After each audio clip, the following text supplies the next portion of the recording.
Faridabad sector 12 के HSPP के convention hall में आयोजित new technology for treatment of liquid और सॉलिड वेस्ट विषय पर आयोजित सेमिनार में पहुंचे मुख्यमंत्री मनोहर लाल खट्टर ने कहा कि समय समय पर NGT द्वारा दिए गए सुझावों पर सरकार लगातार काम कर रही है। इस मौके पर विशेष तौर पर NGT के चेयरपर्सन जस्टिस आदर्श कुमार गोयल, केंद्रीय राज्य मंत्री कृष्णपाल गुर्जर, प्रदेश के परिवहन मंत्री मूलचंद शर्मा व अन्य विधायकगण सहित पॉल्यूशन विभाग के अधिकारी, इंडस्ट्री से जुड़े गणमान्य लोग और सभी विभागों के अधिकारी मौजूद रहे। सेमिनार के अंत में पत्रकारों से बातचीत करते हुए मुख्यमंत्री ने कहा कि वेस्ट मैनेजमेंट का जो विषय है यह सिर्फ हरियाणा प्रदेश का ही नहीं बल्कि यह विश्वव्यापी विषय। उन्होंने कहा कि जब तक हम ट्रीटमेंट के नाते से इसका कोई रास्ता नहीं निकालेंगे यह मानव जाति के लिए खतरनाक साबित होगा और भी लोग बीमारियों का शिकार होते रहेंगे। उन्होंने कहा NGT के चेयरमैन ने जो भी सुझाव दिया उस पर हमने काम किया है। उन्होंने कहा कि इससे पहले इस विषय पर चंडीगढ़ में भी सेमिनार हुआ था और आज फिर हमने फरीदाबाद में सेमिनार आयोजित किया है और इस पर विस्तार से चर्चा करते हुए गंभीरता से विचार किया है। उन्होंने कहा सेमिनार में जो भी सुझाव सामने आए हैं उन्हें लागू किया जाएगा। मुख्यमंत्री ने कहा कि जनता को भी जागरूक होना पड़ेगा, लोग गंदगी न फैलाएं और वातावरण को शुद्ध रखें। उन्होंने कहा दिल्ली से जमुना दक्षिण है, नया हरियाणा की तरफ आती है और हमें मालूम है दिल्ली का खराब पानी यहाँ आ रहा है। इसको लेकर हमसे जो हो सकेगा सभी संभव प्रयास किए जाएंगे। दिल्ली से आ रहे भारी वाहनों के प्रदूषण के सवाल पर मुख्यमंत्री ने कहा कि ज्यादातर भारी वाहनों के लिए KMP एक्सप्रेसवे का इस्तेमाल किया जा रहा है। इस मौके पर जब NGT के चेयरपर्सन जस्टिस आदर्श कुमार गोयल से पूछा गया कि कोरोना काल में उद्योगों को जो नुकसान हुआ है क्या उसे राहत नहीं दी जानी चाहिए, कि सवाल के जवाब में उन्होंने कहा कि प्रदूषण करने को लेकर कोई राहत नहीं दी जा सकती और न ही कोई राहत दे सकता है। उन्होंने पत्रकारों से सवाल किया कि मान लो आप प्रदूषण कर रहे हैं जिससे दूसरों के फेफड़े को नुकसान हो रहा है तो ऐसे में राहत देने का सवाल ही पैदा नहीं होता। किसी को दूसरों के फेफड़े खराब करने की इजाजत नहीं दी जा सकती है। एक मिनट, ये जो वेस्ट मैनेजमेंट का विषय है न केवल हमारे यहाँ का, प्रदेश का, अथवा ये तो विश्वव्यापी एक ऐसा विषय है और जब तक हम इसको ट्रीटमेंट के नाते से इसका कोई रास्ता नहीं निकालेंगे तब तक मानव जीवन में बहुत सी दुर्लभ होता जा रहा है और बीमारियां भी घर करती जा रही हैं। और इस इनिशिएटिव में मैं हमारे NGT के चेयरमैन जस्टिस आदर्श गोयल जी का कि इन्होंने समय समय पर जो भी हमको मार्गदर्शन किया और जैसे भी फैसले दिए उन सब फैसलों पर हम हरियाणा के अंदर बखूबी शब्दशाह उसको लागू करने का हमने काम किया है। और पिछले दिनों में लगभग 1.5 महीना पहले एक सेमिनार चंडीगढ़ में हुआ था, अभी कुछ विचार विमर्श हुआ। बाद में नई टेक्नोलॉजीज़ के ऊपर फिर से एक सेमिनार किया जाए फरीदाबाद तथा गुड़गांव में। आज वही जितने भी कंपनीज के लोग थे, एंटरप्रेन्योर्स के नाते से स्टेक होल्डर्स थे, उन सबको बुलाया गया था। खास करके जो छोटे प्रोजेक्ट की टेक्निक उस पर प्रेजेंटेशन हुई है, कई कंपनी ने दी है और हमने भी, हमारे अधिकारियों ने या जो विशेषज्ञ उन्होंने मिलकर विचार किया कि इनको रूट लेवल पर इस समस्या को खत्म करने के लिए, चाहे वो सॉलिड वेस्ट मैनेजमेंट है अथवा लिक्विड वेस्ट मैनेजमेंट है, इनके प्रोजेक्ट्स को लागू किया जाए, जनता में अवेयरनेस लाई जाए। इसके प्रोग्राम आज तक के बनेंगे। इस समस्या को सब मिल कर जनता के साथ, ये कोई पॉलिटिकल इशू नहीं है लेकिन जनता के भलाई के लिए लोगों की एक सिविक सेंस अच्छी बने कि हम गंदगी फैलाएं नहीं और जो गंदगी फैलती है गंदगी तो पैदा तो होगी, पैदा होने के बाद उसको ठीक से मैनेज करना, ये हमारा मुख्य विषय आज के सेमिनार का था। बहुत अच्छा सेमिनार हुआ और बहुत बड़ी संख्या में यहाँ लोग बने। मेरा सवाल जस्टिस साहब से है। जस्टिस गोयल साहब ने सराहना की है आप हरियाणा सरकार की और आपकी, लेकिन इसके साथ साथ में चिंता चाहिए इस बात को लेकर के ज़मीन पर भी काम करना पड़ेगा। देखिए, जहाँ तक चिंता की बात है मैं बिल्कुल इस बात से सहमत हूँ कि इसको ज़मीन पर पहले भी कर रहे हैं और आगे गति बढ़ानी पड़ेगी क्योंकि काम अभी करना बहुत शेष है। यह भी बहुत है लेकिन करना बहुत शेष है।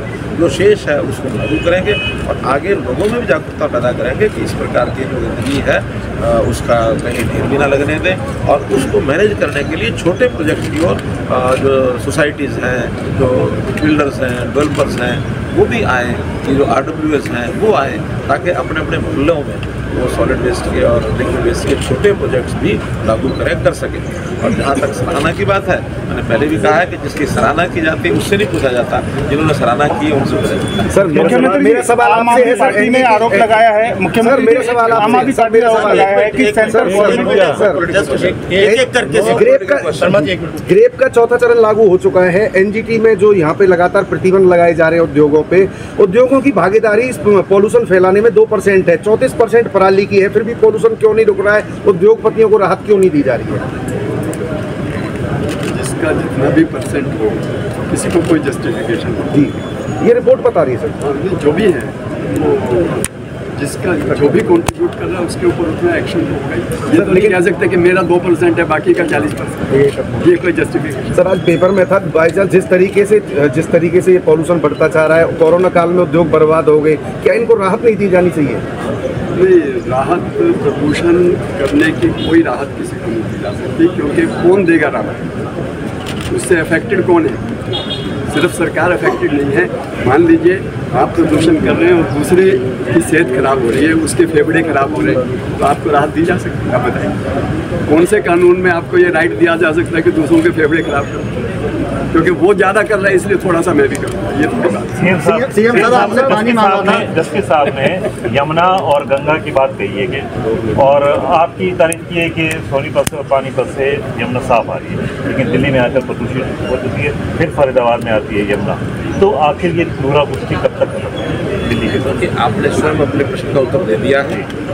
जितना हमारे जिम्मे हम अपना कर रहे हैं, दिल्ली में अगर हो रहा है तो दिल्ली सरकार से आपको पूछना चाहिए और उनके प्रबंध करने चाहिए। उसमें हरियाणा की ओर से, बल्कि हमने तो घग्गर और यमुना 2 ऐसी नदियां हैं जो हमारे दोनों बॉर्डर्स पर चलती हैं। पश्चिमी बॉर्डर पर घग्गर चलती है, पूर्वी बॉर्डर के ऊपर यमुना चलती है।